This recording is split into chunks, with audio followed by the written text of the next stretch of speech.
and 1. You can just put the page number and paragraph. The page. Wait, okay, I'm gonna put page number.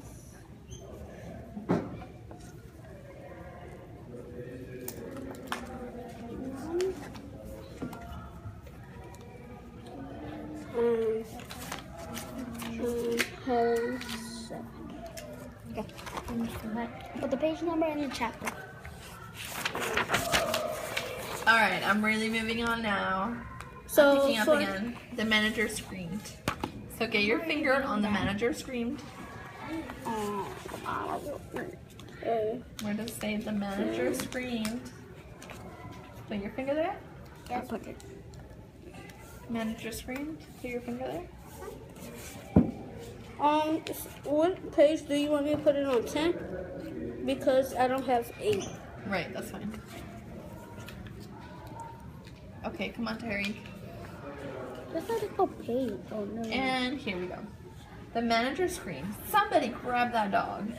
The dog went running over to the manager, wagging his tail and smiling. He stood up on his hind legs. You could tell that all he wanted to do was get face to face with the manager and thank him for the good time he was having in the produce department. But somehow he ended up knocking the manager over.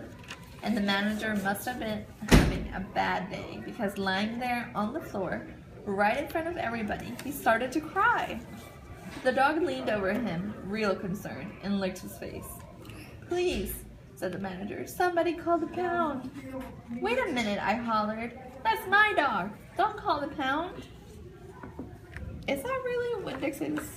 Is that really India's No. dog? She just found it. It doesn't have tags on hers.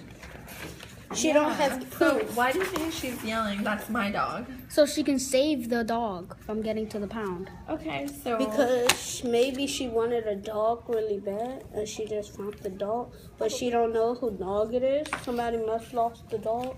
okay, let's and keep reading to find out. All the Winn-Dixie employees turned around and looked at me, and I knew I had done something big and maybe stupid too. But I couldn't help it. I couldn't let that dog go to the pound. "Here, boy," I said. The dog stopped licking the manager's face and put his ears up in the air and looked at me, like he was trying to remember where he knew me from. "Here, boy," I said again, and then I figured that the dog was probably just like everybody else in the world, that he would want to get called by a name. Only I didn't know what his name was, so I just said the first thing that came into my head. I said, "Here, Winn-Dixie." And that dog came trotting over to me just like he had been doing it his whole life. The manager sat up and gave me a hard stare, like maybe I was making fun of him. "It's his name," I said. "Honest." Honest. The manager said, "Don't you know not to bring a dog into a grocery store?" "Yes, sir," I told him. "He got in by mistake. I'm sorry. It won't happen again." "Come on, Winn-Dixie," I said to the dog. I started walking and he followed along behind me as I went out of the produce department and down the cereal aisle and past all the cashiers and out the door. Once we were safe outside, I checked him over real careful, and he didn't look that good. He was big but skinny. You could see his ribs, and there were bald patches all over him, places where he didn't have any fur at all. Mostly he looked like a big piece of old brown carpet that had been left out in the rain. "You're a mess," I told him. "I bet you don't belong to anybody." He smiled at me. He did that thing again where he pulled back his lips and showed me his teeth. He smiled so big that it made him sneeze. It was like he was saying, "I know I'm a mess. Isn't it funny?" It's hard not to immediately fall in love with a dog who has a good sense of humor. "Come on," I told him. "Let's see what the preacher has to say about you." And the two of us, me and Winn-Dixie, started walking home. Alright, so let's think about what happened in this chapter. Will we sign this today? Yes, we're going to look at this. So if we look at our worksheet, what's our objective for today? What is the objective for today? I can I want you all to read it out loud together. Three, I can describe. 3, 2, 1. Everybody. Can describe a character using details from the book. Oh no, that was not everybody. Start again. 1, 2, 3. I can describe a character using details from the book. So, Text. Romeo, read it. Okay. I can describe a character using details from the book. So, what are we doing today? Based on our objective, what does that mean? Know it? We're gonna find details on the book to see how the characters are like. Yeah. So we're gonna what? What do we need to think about? Character what? Remember Character that trait. Yes, Tyreek. We ought to think about character traits because we're describing who Winn-Dixie and who else. and the Opal Baloney. Yeah, we're gonna Baloney. call her Opal, okay? Because that's what they call her in the book. So Opal. Opal and Winn-Dixie. So there's an example right here, at the top of the page.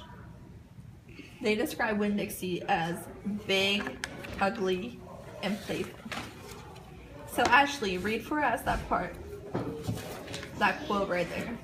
He was a big dog and he looked like he was having a real good time. So what does that tell us about Winn-Dixie? 2.8. Page 8. He looked at ugly and big and What does that tell us about Winn-Dixie?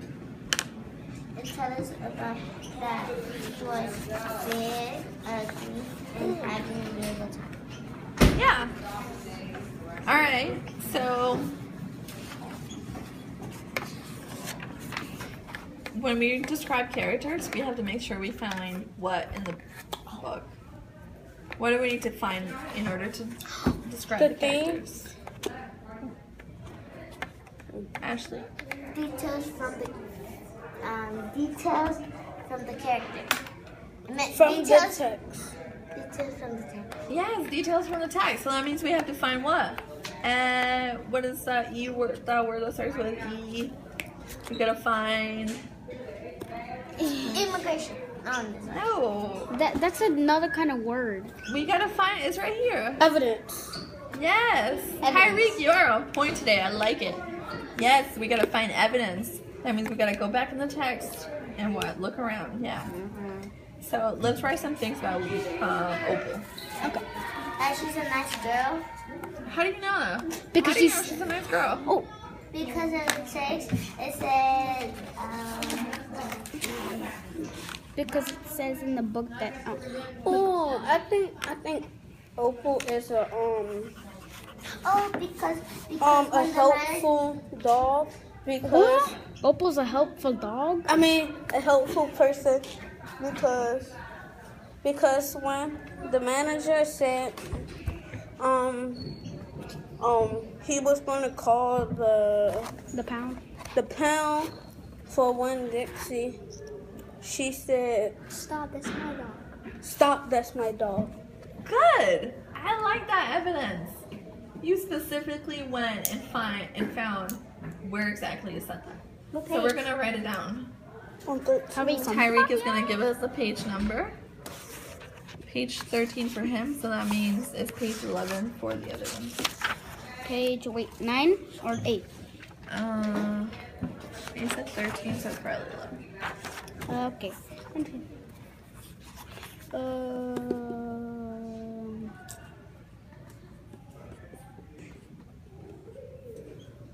Nope, not this one.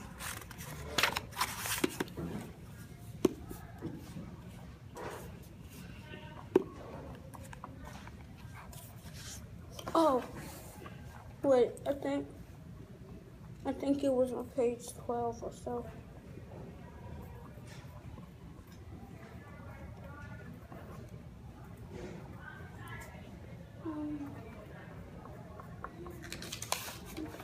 Sticky notes in here.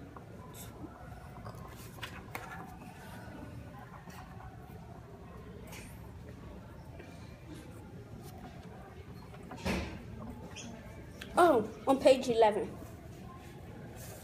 Huh? Good. So if we look at our character traits, what can we describe?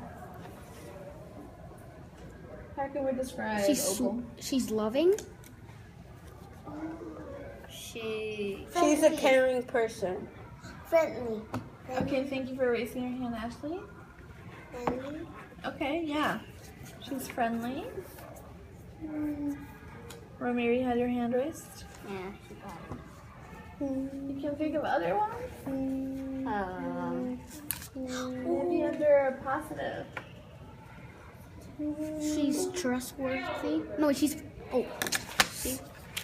Know it? she's responsible Okay. Sounds like she's responsible. What makes you think she's responsible? because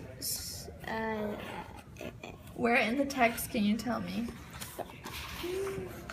on page 8, she's responsible because she's responsible because she told the people that that's her dog so she can save the dog from going to the pound. Okay, yeah. So she kind of took responsibility of the dog, right? Yep. Okay, yeah. We can say that. Responsible. Mary? I think she's